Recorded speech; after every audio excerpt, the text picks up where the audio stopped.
Assalamualaikum warahmatullahi dan salam sejahtera kepada bangsa Walabri sekalian.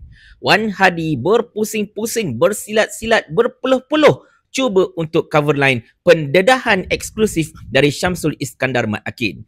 Lain macam betul kau ni, dek. Kita intro dulu. La la la la la la la la.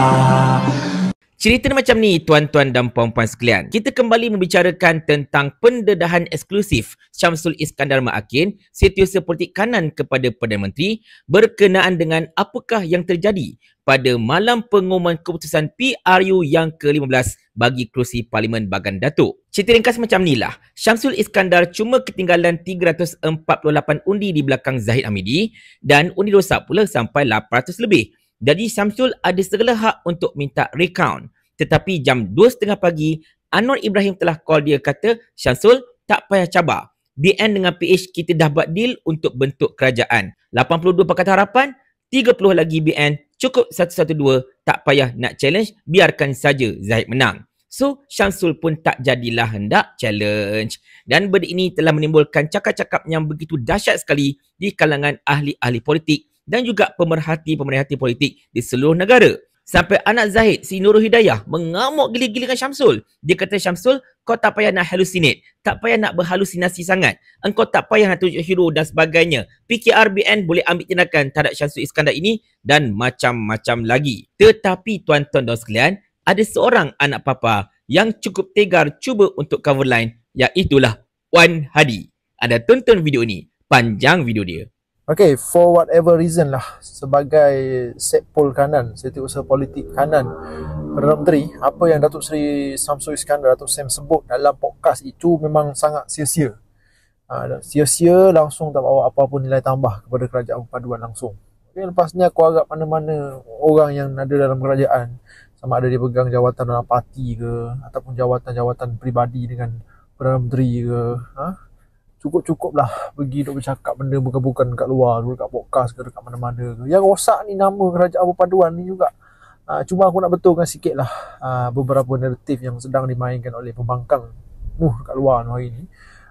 Kononnya kerjasama di antara Datuk Seri Anwar dengan Datuk Seri Zahid ni dah lama dah disusun sebelum titah tuanku keluar lagi. Maknanya dia orang nak kata yang titah tuanku ni hanya alasan semata-mata. Sedangkan mereka dia dah lama komplot nak kerjasama.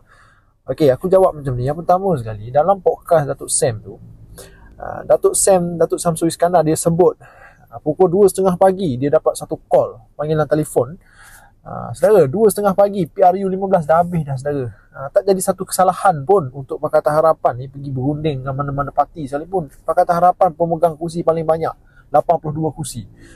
Kalau kau ingat balik, waktu malam malam lepas PRU 15 tu, pukul 3 pagi ke 3 lebih macam tu lah, Perikatan Nasional buat satu press conference. Konon-kononnya yang di-Pertuan Agong dah setuju dah. Perikatan Nasional boleh ketuai pembentukan kabinet. Parti yang ada 74 kursi, gabungan parti yang ada 74 kursi, ketuai pembentukan kabinet. Ada MP daripada UMNO yang sign SD sokongan kepada Muhyiddin Yassin tanpa restu ataupun pengetahuan Presiden UMNO. Akhirnya Datuk Zahid buat keputusan UMNO nak kerjasama dengan Pakatan Harapan. Itu hak dia lah sebagai Presiden Parti. Yang kedua, yang di-Pertuan Agong sendiri pun dah akui bahawa baginda menitahkan satu kerajaan perpaduan ditubuhkan. Sebab tak ada langsung parti, gabungan parti yang ada majoriti boleh tubuh kerajaan bersendirian. Baginda yang arahkan. Okay. Lagi satu, pembangkang duk kata kerajaan hari ni menunggang nama yang di-Pertuan Agong dulu sebab nak bentuk kerajaan perpaduan macam pasal sanggup tunggang nama yang di-Pertuan Agong. Ini pun tak betul, saudara. Naratif ni tak betul. Aku nak nafikan lah 100%. Cerita yang dia orang bawa kat luar ni. Sebelum titah tuanku untuk bentuk kerajaan perpaduan ni keluar lagi, sebelum tuanku bertitah lagi, UMNO memang tengah ada berunding dengan Perikatan Nasional. Apa yang berlakunya, Perikatan Nasional ni mereka pergi curi 10 ahli parlimen Barisan Nasional tanpa restu Presiden UMNO Datuk Seri Zahid. Lepas tu dia dah claim, dia pergi buat press conference pukul 3 pagi, dia kata dia dah cukup jumlah. Dah cukup jumlah boleh tubuh kerajaan. Sedangkan benda itu tak legit.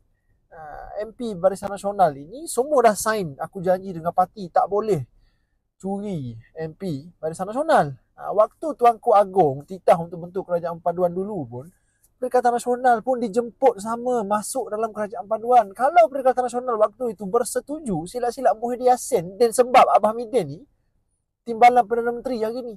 Tuanku Agong siap sebut lagi. What choice do I have? Tuanku mengaku sendiri. Ini pengakuan tuanku sendiri. Jangan buat-buat lupa apa pilihan yang tuanku ada waktu itu. Okey, hari ni Perikatan Nasional terlalu terdesak. Sangat-sangat terdesak. Sebab apa? Sebab mereka cukup takut gerun. Sekiranya gabungan Barisan Nasional dan juga Pakatan Harapan boleh terus kerjasama dalam PRU 16. Mereka takut jika undi Pakatan Harapan, undi Barisan Nasional solid menyokong antara satu sama lain dalam PRU 16 nanti, apa yang berlaku di PRK Mahkota boleh berlaku lagi sekali dan PHBN boleh sapu banyak, boleh ambil banyak kursi-kursi Perikatan Nasional PRU 16 nanti. Perikatan Nasional khususnya Bersatu ni, mereka sangat aware dengan keadaan politik hari ini dan strategi politik yang dimainkan oleh Datuk Seri Zahid Hamidi sangat-sangat menjadi hari ini. Di sini tuan-tuan dan puan-puan sekalian, Wan Hadi nak kata, yang pertamanya tak payah kecoh-kecoh sangatlah. Sebab satunya dia kata, pendedahan oleh SAM itu sia-sia je. Sebab kerajaan perpaduan pun dah terbentuk dan okey dan tak sepatutnya diucapkan sebab ianya akan mengganggu gugat keharmonian dalam kerajaan perpaduan. Itu yang pertama. Yang keduanya, sekarang ini itu tidak membuktikan betapa PH dengan BN, Anwar Zahid dah buat kerjasama sekian lama. Boleh saja mereka buat kerjasama ketika keputusan PRU itu tengah menjelangkan apa-apa ke macam yang dilakukan oleh Perikatan Nasional. Bahkan dia siap kata PN itu telah mencuri 10 ahli parlimen BN untuk membentuk kerajaan. Tindakan yang tak gentle, kata si Wan Hadi. Dan of course lah Wan Hadi menunggang nama Yang di-Pertuan Agong. Pasal Yang di-Pertuan Agong, saya tak payah nak ulas. Banyak video saya yang telah ulas berkenaan perkara itu yang secara asasnya kita tidak boleh salahkan Agong sekiranya kalau benda itu terjadi. Yang patut disalahkan ialah Zahid Hamidi yang memang terang-terang telah menipu Yang di-Pertuan Agong seperti mana yang telah didakwa oleh ramai pihak termasuklah pendedahan berkenaan dengan 115 SD seperti mana yang telah diumumkan oleh Tan Sri Muhyiddin tak berapa lama dahulu ketika PRK Nenggiri. That is another story for another day. Cumanya saya nak ulas tentang dua perkara ini. Yang pertama, Wan Hadi kata benda ini tidak membuktikan yang Anwar dengan Zahid telah buat kerjasama sebelum PRU 15 lagi. The thing is, tuan-tuan dan puan-puan sekalian, kita semua tahu tentang kewujudan audio cikgu dan anak murid. Kita tahu dah belaka, tuan-tuan dan puan-puan sekalian. Dan walaupun anak papa cuba kata, oh itu AI dan sebagainya, Anwar pun duk nafi, tetapi sampai sekarang, tidak ada apa-apa tindakan diambil oleh pihak polis ataupun mana-mana pihak berhubung dengan audio tersebut. Anwar pun tak trace audio itu ke punca yang sebenarnya dan tidak saman mereka yang telah menyebarkan audio tersebut ataupun yang originatekan audio itu. Jadi Zahid pun sendiri pun sampai sekarang saya tak dengar yang dia nafi tentang perkara itu secara outright, betul tak? So secara asasnya audio itu masih lagi tidak dapat diragui kesahihannya. Sebab macam saya katakan tadi lah, tidak ada sebenarnya tindakan yang diambil ke atas audio tersebut. Dan ini secara asasnya telah membuktikan betapa kerjasama itu telah berlaku way before that. Audio itu ialah pada tahun 2021, tuan-tuan dan puan-puan sekalian. Setahun lebih sebelum PRU yang ke-15. Dan kalau anda perhatikan, Anwar Ibrahim ketika berkempen untuk Syamsul Iskandar dekat Bagan Datuk, pada PRU yang ke-15, dia tak hentam Zahid langsung. Dia cuma hentam Muhyiddin, hentam Bersatu, hentam Perikatan Nasional. Tetapi dia tak hentam Zahid. Cuba anda tonton video ini. Ketua PAS, bodoh! Cukup lama jadi Muhyiddin Yassin PKP paling lama di dunia. Main-main pula, tambah lagi ketua khas. Oh, dia kata, ada hubungan. Cikgu dengan anak murid dia. Saya kawan semua, saya kawan. Ini ucapan Anwar Ibrahim di Bagan Datuk ketika berkempen untuk calon Pakatan Harapan Syamsul Iskandar Mat Akin pada PRU 15. Bagaimanapun, Anwar mengelak daripada mengkritik lawan Syamsul iaitu Presiden UMNO, Datuk Seri Dr. Ahmad Z. Hamidi. 2 tahun kemudian, Syamsul Iskandar telah mendedahkan apa yang berlaku pada malam pilihan raya. Secara jujur, saya dapat panggilan telefon daripada Datuk Seri Anwar dalam pukul 2.30 pagi. Itu yang menarik sebab di Bagan Datuk ni 60,000 yang undi. Jadi ketika itu saya cakap dengan kawan, we have to fight. Kita kena make sure kita kira betul-betul. Kan, undi rosak pun dekat 800. Saya kan kalah 348. Jadi we want to continue and fight. Perdana Menteri Datuk Seri Anwar waktu itu Dia telefon, dia kata okay, I was impressed dengan you punya kerja kuat di bahagian Datuk dan sebagainya. Tapi Sam, kita nak tubuh kerajaan. Datuk Sri Zahid telah pun keluar surat, tanda tangan untuk menubuhkan kerajaan. Ketika itu saya tanya Datuk Seri Anwar, saya kata, bos, ini betul-betul berlaku tak? Is this really happening? Kan? Saya tak mau jadi macam dulu lah. Tak nak kena game lah. Tak kena game kan? Lepas orang kata, orang macam-macam kata kan, PM tepi dan sebagainya. Kali ni kita nak buat betul-betul. Kita, yes Sam, you are forming. Yang keduanya, tuan-tuan dan puan-puan sekalian, Wan Hadi kata, PN telah curi 10 ahli Parlimen Barisan Nasional untuk membentuk kerajaan. Itu tindakan yang tidak terhormat. Wahai Wan Hadi, wahai budak mentah, mari sini saya ajarkan anda satu perkara. Selepas PRU, selagi sebelum terbentuknya kerajaan dan sebagainya, mana-mana MP itu bebas untuk membuat pilihan mereka sendiri.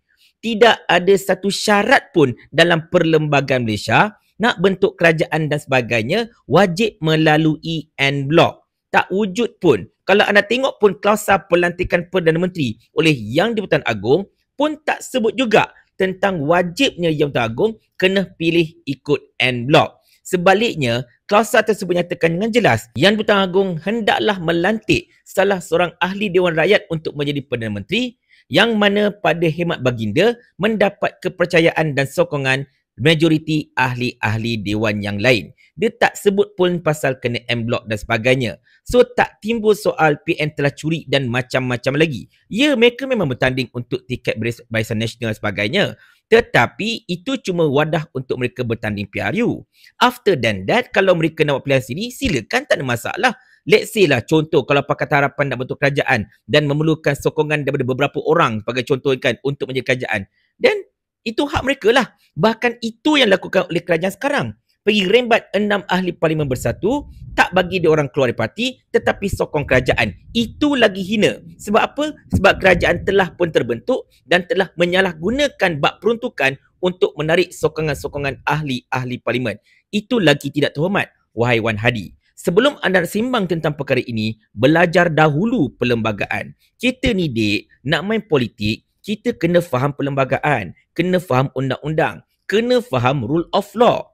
Faham tak benda ni? Bahkan boleh saya katakan, let's say kalaulah wujud aku janji yang memaksa ahli Parlimen BN tu wajib ikut cakap Zahid semata-mata, benda itu sebenarnya telah menyalahi hak-hak ahli Parlimen itu dalam menentukan tindakan dan keputusan mereka sendiri seperti mana yang tertakluk dalam perlembagaan. Bermaksud kalau ikutkan agreement itu, whatever MOU yang wujud, itu null and void. Kenapa? Bercanggah dengan perlembagaan. Yang ini anda gagal untuk sebut, wahai Wan Hadi. Tetapi saya faham, anda sebenarnya tertekan. Dalam akhir video anda kata Perikatan Nasional takut. Anda kata kalau Pakatan Harapan dengan Barisan Nasional makin kuat dan sebagainya. Seolah-olahnya macam Perikatan Nasional yang membawa cerita yang naratif yang tak elok ni. Padahal benda itu sebenarnya dibawa oleh si Syamsul Iskandar. Orang PM, bukannya orang Perikatan Nasional, bukan orang PAS, bukan orang Bersatu. Dan macam mana yang telah saya sebutkan dalam video saya semalam, ingat Syamsul Iskandar ni orang politik yang tak berpengalaman ke? Ingat dia akan sebut benda-benda itu tanpa memikirkan consequences ke? Dia ni ahli politik yang berpengalaman, pernah jadi MP, pernah jadi adun, orang kanan PMX. Of course dia ada pengalaman. Of course dia tahu kalau aku sebut benda ini mesti akan ada repercussion, mesti akan ada akibatnya. Jadi takkan lawan Hadi Senaif itu memikirkan yang Syamsul telah terlepas cakap. Dan mengambil kira yang Syamsul tidak terlepas cakap, dia tahu apakah akibat sebutan dia sebut, apakah akibat ayat yang dikeluarkan itu, maka hendaklah kita fikirkan siapa sebenarnya yang telah memberi restu kepada Syamsul Iskandar untuk sebut perkara itu secara terbuka. Wan Hadi, tolong fikirkan benda ni ya. Kalau anda tak tahu nak fikir, baik tanya dengan pakar formula anda. Mungkin dia ada jawapannya. Dok tanya, kamu raja formula, mana formula kamu? Memang bahlul, formula tengah berjalan lah bodoh. Bodoh, kecil-kecil tak ada mampus, semua besar menyusahkan orang.